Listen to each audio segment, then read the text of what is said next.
And we start tonight with a remarkable story from the swinging 60s, which is still remembered 32 years later. Imagine if someone like Michael Jackson or Madonna were to turn up at your local pub and play a gig. Well, it was something like that in 1967 when one of the biggest names in rock music brought his guitar and his band to a hotel in Ilkley. And there's plenty out there who still remember it, as Ian Clayton found out.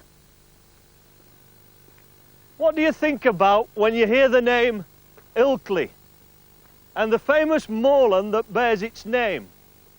Do you think about the Cow and Calf rocks, or do you think about walking on this moor bar tat? I'll tell you what I think about when I think of Ilkley. I think of Jimi Hendrix.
Well, for us it was a normal Sunday night.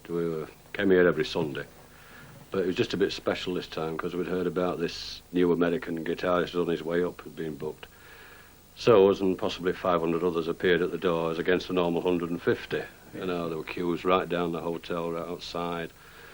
And the atmosphere was just buzzing, you know, there's all these kids wanting to see this, you know, way out new guitarist. You take the story up then, Martin. What's your part in it? When did you arrive? When did I arrive? Yeah. Well, I was here early in the evening, as normal. We'd come here every Sunday night.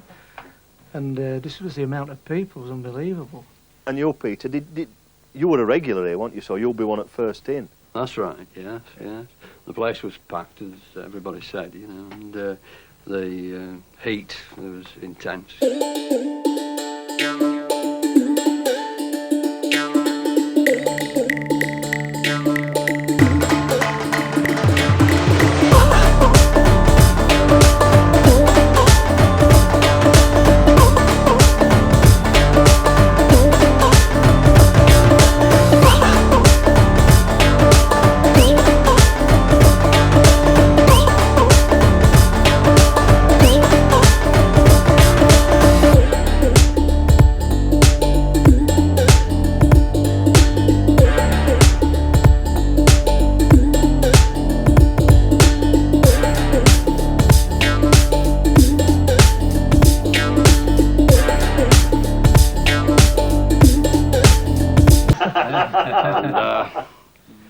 Well, things just went on from that, you know, there was a bit of chaos, and so it was everybody out.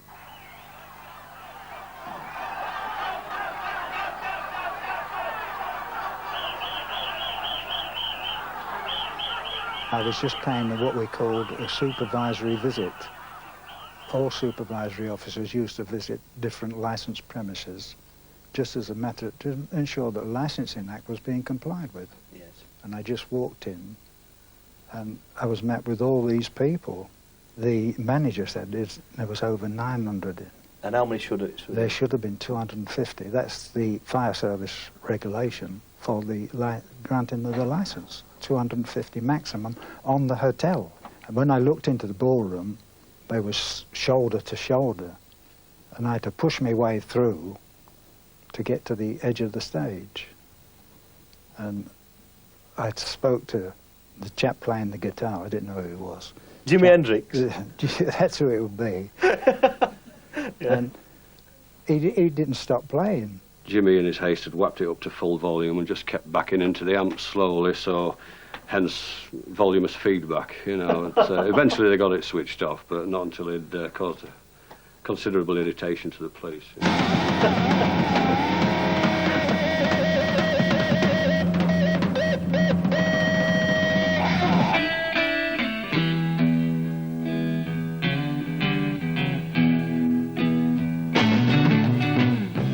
Do you feel a bit of a spoil sport?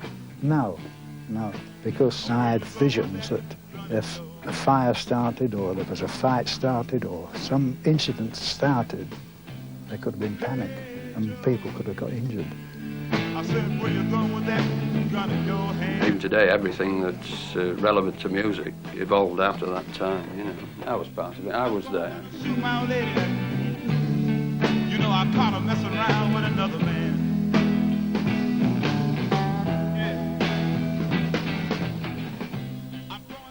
Oh, I know safety has to come first, Ian, but that was a shame, wasn't it, really? It was a shame. I'm a big Jimi Hendrix fan, me, you know. I like that stuff. I was going to say, and a shame, the end of a series, or Yeah. we've had 6, haven't we? We've had 6, and they've been very popular, They have. looking at the number of letters I've been receiving, and people saying, well, the Jackson 5 played in Halifax, you know, and T-Rex played at the Gliderdrome in Boston.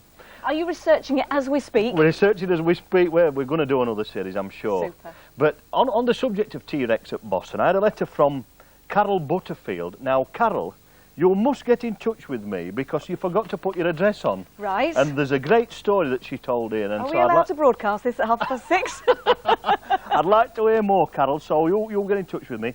And also on the Hendrix film, I've got to say that Sheila Lilly was watching a trailer earlier on today and saw that we were going to feature Hendrix. And she's phoned in and said that after the gig, she went for fish and chips in Harry Ramsden's at Guiseley. And who should she be queuing up behind but Jimi Hendrix. Brilliant stories, Ian. Thank you very much. Okay. Look forward to a new series. Cheers. All right, then now we are starting a new series with an old face, if that's not too kind a thing to say. We've decided to allow Alan Hydes, who's been doing personality portraits for us for the last couple of years, to go out on the road. Now, he'll be visiting